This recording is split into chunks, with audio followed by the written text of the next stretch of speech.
ત્રીજું ચેપ્ટર છે મધ્યવર્તી સ્થિતિના માપ। હવે આ ત્રીજા ચેપ્ટરમાં આપણે સૌથી પહેલાં તો મધ્યવર્તી સ્થિતિ એટલે શું તેનો અર્થ, ત્યારબાદ સારી સરેરાશ એટલે કે આદર્શ સરેરાશના લક્ષણો સમજવાના છે, અને ત્યારબાદ આવે છે મધ્યક, જેનો અર્થ, લાભ અને ગેરલાભ સમજશું, અને ત્યાર પછી આપણે એક્સરસાઇઝ 3.1ની શરૂઆત કરીશું। આમ તો મધ્યક ધોરણ 10માં તમે ભણેલા જ છો, તો શરૂઆતમાં આપણે જે મધ્યકની વાત કરવાની છે એ આપણે 3.1માં જેની વાત કરવાની છે એ તમે ભણેલા છો, એનું રિવિઝન છે। ત્યારબાદ આગળના જે મુદ્દાઓ છે એ થોડા એડવાન્સ, થોડા નવા મુદ્દાઓ છે એ સમજવાના છે।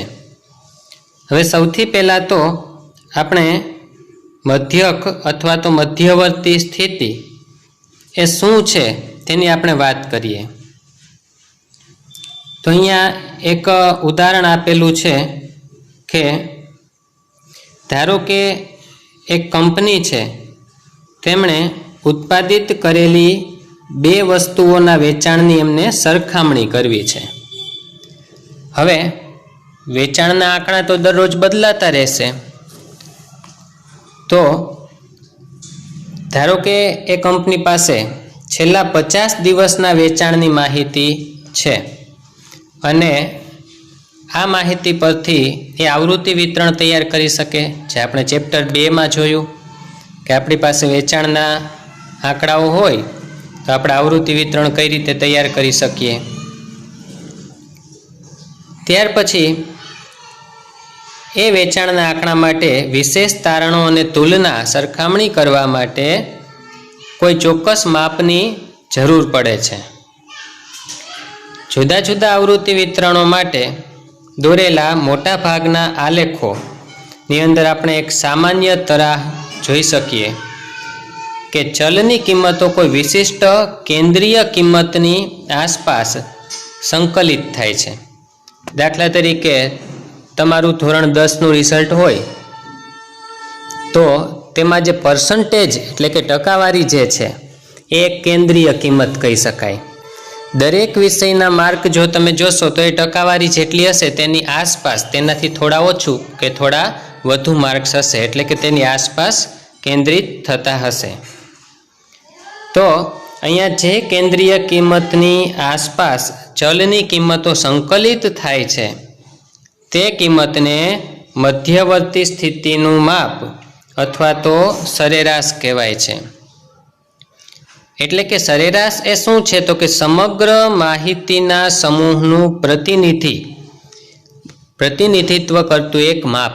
દાખલા તરીકે તમને રિઝલ્ટની જ વાત કરીએ તો ગણિતના ગુણ, વિજ્ઞાનના ગુણ, ગુજરાતીના ગુણ, અંગ્રેજીના ગુણ એ બધા જુદા જુદા હશે, પણ આખા રિઝલ્ટનું પ્રતિનિધિત્વ કરતો એક જ અંક એટલે તમારા પર્સન્ટેજ, જેની અંદર આખા રિઝલ્ટની સામાન્ય બાબત આપણે કહી શકીએ કે તેની આસપાસ બધા જ વિષયના ગુણ છે એ હશે, તો એ પ્રતિનિધિત્વ સ્વરૂપ આંકડો છે એ કહી શકાય, અથવા તો સરેરાશ પણ કહી શકાય।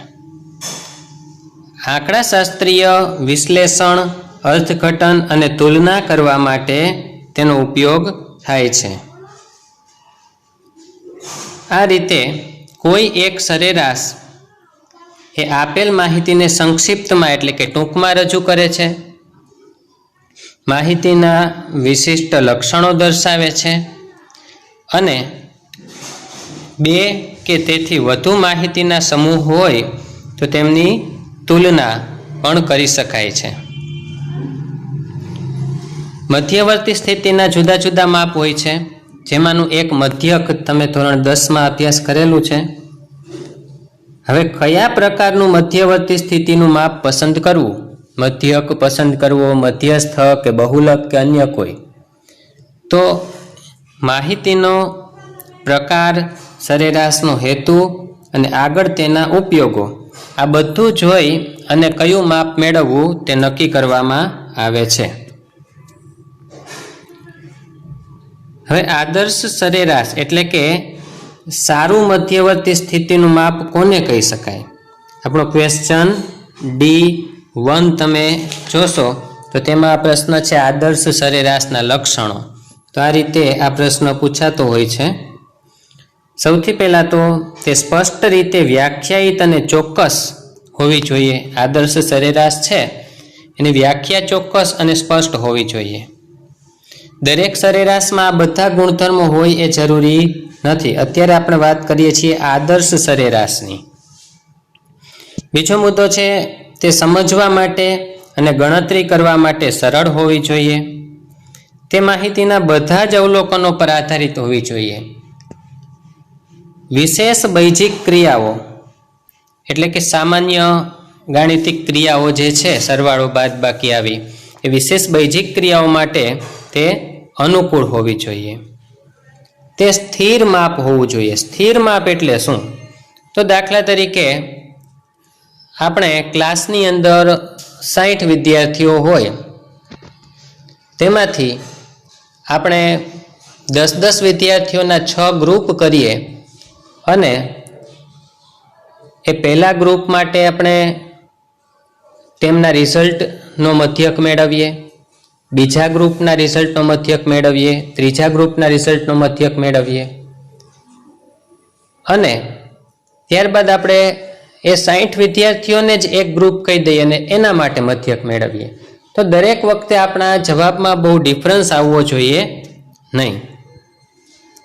તો એ સ્થિર માપ થયું કહેવાય. એટલે કે એક જ સમષ્ટિમાંથી સમાન કદના જુદા જુદા નિદર્શો લેવામાં આવે તો દરેક નિદર્શમાંથી મળતી સરેરાશની કિંમત લગભગ સમાન હોવી જોઈએ. ત્યાર પછીનો મુદ્દો છે કેટલાક અતિ મોટા અથવા તો અતિ નાના અવલોકનોની વધુ પડતી અસર ન થવી જોઈએ. દાખલા તરીકે આપણી પાસે અવલોકનો હોય 2, 5, 7, 50. હવે ત્યાં આપણે સરેરાશ મેળવવા જઈએ તો સૌથી મોટું અવલોકન 50 છે તેની અસર વધી જાય છે. તો અહીંયા કહેવાનો મતલબ છે કે અતિ મોટા કે અતિ નાના અવલોકનોની વધુ પડતી અસર ન થવી જોઈએ. આ ચેપ્ટરમાં આપણે મધ્યક, ત્યારબાદ મધ્યસ્થ અને સ્થાનીય સરેરાશો અને બહુલક આ પ્રકારના મધ્યવર્તી સ્થિતિના માપનો અભ્યાસ કરવાનો છે. સૌથી પહેલાં આપણે સમાંતર મધ્યક એટલે કે એરિથમેટિક મીન અથવા તો મધ્યક તરીકે પણ એને ઓળખવામાં આવે છે તેનો અભ્યાસ કરશું. બધા અવલોકનોના સરવાળાને અવલોકનોની કુલ સંખ્યા વડે ભાગવાથી મળતી કિંમતને સમાંતર મધ્યક અથવા મધ્યક તરીકે વ્યાખ્યાયિત કરવામાં આવે છે. દાખલા તરીકે 100 માર્કના 7 પેપર હોય જુદા જુદા વિષયના, તો આપણે પર્સન્ટેજ કઈ રીતે મેળવીએ છીએ? તો કે 7 વિષયમાં મેળવેલા માર્કનો સરવાળો ભાગ્યા 7. તો આ એવી જ વાત થઈ કે બધા અવલોકનોનો સરવાળો અને ભાગ્યા અવલોકનોની સંખ્યા. તો તેને આપણે સમાંતર મધ્યક અથવા તો મધ્યક તરીકે ઓળખીએ છીએ. ચલ xના સમાંતર મધ્યકનો સંકેત છે x બાર. x બાર વડે તેને દર્શાવવામાં આવે છે. સૂત્રની વાત કરીએ તો અહીંયા સૂત્ર છે x બાર એટલે કે મધ્યક બરાબર સિગ્મા xi છેદમાં n. સિગ્મા xi એટલે અવલોકનોનો સરવાળો. સિગ્માનો અર્થ થાય સરવાળો અને n એટલે કે અવલોકનોની સંખ્યા. દાખલા તરીકે અહીંયા આપણે ઉદાહરણ 1માં જોઈએ તો જુદા જુદા 8 અવલોકનો અહીંયા આપેલા છે. અહીંયા મધ્યક મેળવવા માટે શું કરેલું છે? તો કે 8 અવલોકનોનો સરવાળો કરી દીધો જે 61 મળ્યો અને ભાગ્યા અવલોકનોની સંખ્યા 8. 61 ભાગ્યા 8 એટલે કે 7.625 આન્સર મળે છે. જનરલી આપણે આન્સરને પોઈન્ટ પછી 2 ડિજિટમાં દર્શાવીએ છીએ. તો તો 6, 2, 5 ने बदले 2 अंकमां जो आपणे लखवुं होय तो आपणे 7.63 लखी सकीए। हवे अहींया आपणे 3 शा माटे लीधा तो त्रीजो अंक जे होय पॉइंट पछीनो तेना आधारे आपणे नक्की करवानुं छे। आ त्रीजो अंक 5, 6, 7, 8 के 9 होय, बरोबर समझो। 5, 6, 7, 8 के 9 होय तो अहींया बीजा अंकमां एक उमेरवानो छे, एटले के अहींया जे 2 छे तेनी अंदर आपणे एक उमेरवानो छे, एटले आपणे 7.63 लखेलुं छे। जो आ त्रीजो अंक 0, 1, 2, 3 के 4 होय तो આપણે અહીંયા 7.62 આન્સર લખવાનો થાય, એટલે કે કંઈ જ ઉમેરા વગર જ આપણે 2 ડિજિટ જે જવાબમાં આવેલા હોય એ જ લખવાના થશે। હવેથી આપણે આગળ જ્યારે પણ ગણતરી કરશું ત્યારે આ નિયમનો ઉપયોગ કરતા રહેશું। દરેક દાખલાની અંદર આપણે જવાબને પોઈન્ટ પછીના 2 ડિજિટમાં કન્વર્ટ કરવા માટે આ નિયમનો ઉપયોગ કરશું। ત્યારબાદ મધ્યક મેળવવા માટેની ટૂંકી રીત અહીંયા આપેલી છે। ટૂંકી રીતનું સૂત્ર છે x બાર બરાબર a પ્લસ સિગ્મા ડીઆઈ છેદમાં n। અહીંયા a એટલે ધારેલો મધ્યક, આપણે કોઈ પણ એક કિંમતને મધ્યક તરીકે ધારી લેવાની છે। સિગ્મા ડીઆઈ, હવે ડી કઈ રીતે મેળવશું તો અહીંયા d1 એટલે કે x1 માઇનસ ધારેલો મધ્યક, d2 એટલે બીજું અવલોકન માઇનસ ધારેલો મધ્યક, આ જ રીતે dn એટલે nમું અવલોકન માઇનસ ધારેલો મધ્યક। આ બધા ડિફરન્સનો સરવાળો કરીએ તો આપણને સિગ્મા ડીઆઈ મળશે। તો સિગ્મા ડીઆઈ એટલે કે ડિફરન્સ 1 વત્તા ડિફરન્સ 2, એ રીતે dn સુધીનો સરવાળો ભાગ્યા n એટલે કે અવલોકનોની સંખ્યા। જોઈએ એક ઉદાહરણ। અહીંયા આપણને ઉદાહરણ 2 માં એક જિલ્લાના 10 જુદા જુદા સ્થળે થયેલો વરસાદ મિલીમીટરમાં આપેલો છે। હવે અહીંયા આપણે મધ્યક ધારી લઈએ છીએ, અહીંયા મધ્યક આપણે 100 ધારી લઈએ છીએ। કોઈ પણ સંખ્યાને મધ્યક તરીકે ધારી શકો, 100 ને બદલે તમે 90 ધારીને પણ આ જ દાખલો ગણી શકો। સરળતા માટે અહીંયા 100 ધારી લીધા છે। હવે આ દરેક અવલોકનમાંથી 100 બાદ કરેલા છે, એટલે કે 126 માઇનસ 100 બરાબર 26, ત્યારબાદ 110 માઇનસ 100 એટલે કે 10, 91 માઇનસ 100 એટલે કે માઇનસ 9। આ રીતે દરેક અવલોકનમાંથી 100 બાદ કરી અને બીજી કોલમ ડી મેળવેલી છે, અને તેનો આપણે સરવાળો કરીએ તો 38 મળે છે, એટલે કે સિગ્મા ડી બરાબર 38। સૂત્રમાં કિંમત મૂકીએ તો a બરાબર 100, સિગ્મા ડી બરાબર 38 અને n એટલે કે અવલોકનોની સંખ્યા 10। 38 ભાગ્યા 10 ભાગાકાર પહેલા કરવાનો છે, યાદ રાખવાનું। 100 વત્તા 38 એ રીતે સરવાળો પહેલા કરવાનો નથી, નહીતર જવાબ ખોટો આવશે। તો 38 ભાગ્યા 10 એટલે કે 3.8 અને 100 પ્લસ 3.8 એટલે કે 103.8। વરસાદનું મધ્યક છે 103.8 મિલીમીટર। આ જ દાખલો આપણે આગળ જે રીત સમજી ગયા એ રીતે પણ ગણી શકીએ, એટલે કે અવલોકનોનો સરવાળો ભાગ્યા તેની સંખ્યા કરીએ તો પણ આપણો જવાબ 103.8 જ મળે।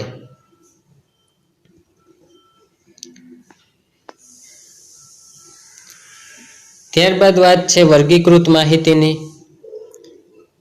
જેમાં પણ અસતત આવૃત્તિ વિતરણ હોય તો જ્યારે આપણને અવલોકનોની સાથે આવૃત્તિ પણ આપેલી હોય, દાખલા તરીકે અહીંયા ચોથા ઉદાહરણમાં બાળકોની સંખ્યા જેને આપણે x કહીએ અને કુટુંબોની સંખ્યા એ આવૃત્તિ છે જેને આપણે f કહીએ, તો આવૃત્તિ પણ આપેલી હોય તો આપણું જે સૂત્ર છે મધ્યકનું એ આ મુજબ થઈ જશે, સિગ્મા fi xi છેદમાં n।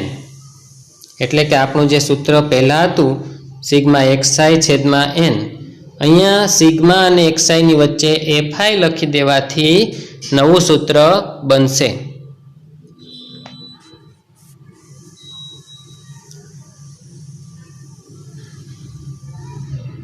અહીંયા પણ આપણે ટૂંકી રીતની વાત કરીએ તો ટૂંકી રીત માટે સૂત્ર છે x બાર બરાબર a પ્લસ a એટલે કે ધારેલો મધ્યક પ્લસ સિગ્મા fi di છેદમાં n ગુણ્યા c. અત્યારે આપણે માત્ર સૂત્રની ચર્ચા કરીએ છીએ. આ સૂત્રનો ઉપયોગ કઈ રીતે કરવો એ દાખલા ગણતી વખતે વધારે સ્પષ્ટ થશે. અહીંયા આગળ વધીએ આપણે તો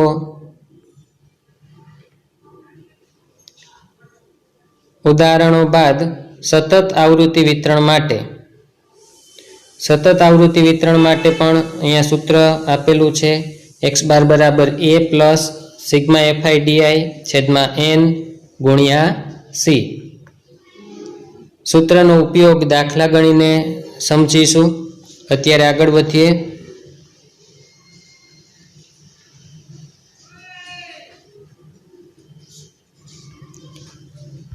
મધ્યવર્તી સ્થિતિનું પહેલું જ માપ આપણે જોયું એરિથમેટિક મીન, સમાંતર મધ્યક જેના લાભ અને ગેરલાભ.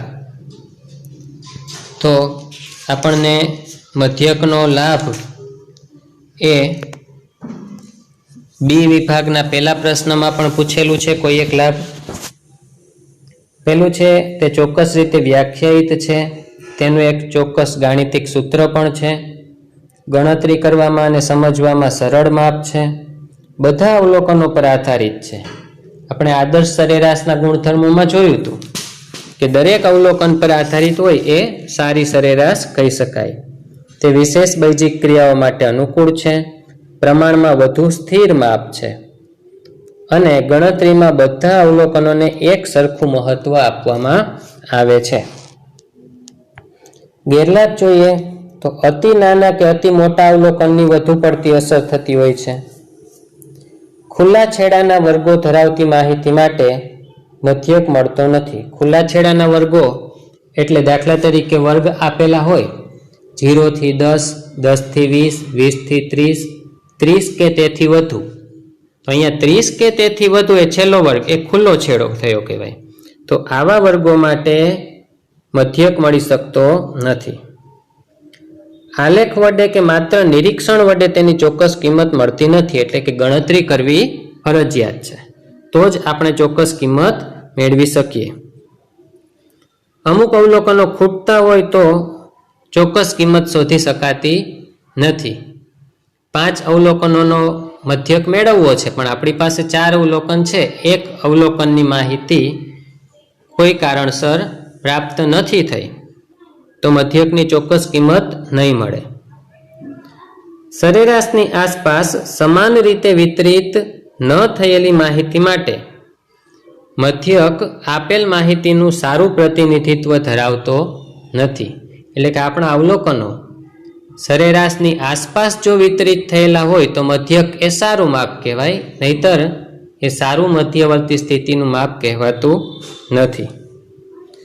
અવલોકનોનું મહત્વ જુદું જુદું હોય તો સરેરાશ તરીકે મધ્યકનો ઉપયોગ કરવો હિતાવહ નથી. દાખલા તરીકે આપણા જીવનમાં પણ જે રોજબરોજ આપણે વસ્તુઓનો ઉપયોગ કરતા હોઈએ છીએ તેનું મહત્વ જુદું જુદું હોય છે. દાખલા તરીકે મીઠાનું મહત્વ અને ઘઉંનું મહત્વ, તો બંનેનો ઉપયોગ ઓછા વત્તા પ્રમાણમાં થાય છે, બંનેનું મહત્વ પણ જુદું છે. તો આ રીતે જુદા જુદા મહત્વ ધરાવતા અવલોકનો માટે મધ્યકનો ઉપયોગ કરવો એ યોગ્ય નથી. અહીંયા એક પરિણામ આપેલું છે સિગ્મા xi માઇનસ x બાર બરાબર 0. કેટલીક વખત MCQમાં પૂછાતો હોય છે, જેનો અર્થ છે કે આપણી પાસે જે અવલોકનો હોય એ દરેક અવલોકનમાંથી આપણે મધ્યક બાદ કરી દઈએ તો ત્યાર પછી સરવાળો કરતાં 0 મળે છે. સમજીએ. દાખલા તરીકે આપણી પાસે 4 અવલોકન છે 1, 7, 5, 3. હવે તેમનો આપણે મધ્યક મેળવીએ તો મળે છે 4. હવે 1 7 5 3 આ બધા અવલોકનમાંથી આપણે મધ્યક 4 બાદ કરતા જઈએ તો આપણો જવાબ આ મુજબ થશે। આ બધા અવલોકનનો જો આપણે સરવાળો કરીએ તો -3 + 3 + 1 - 1 આપણો જવાબ મળશે 0। તો કોઈ પણ દાખલામાં સિગ્મા xi - x બાર બરાબર હંમેશા 0 થશે।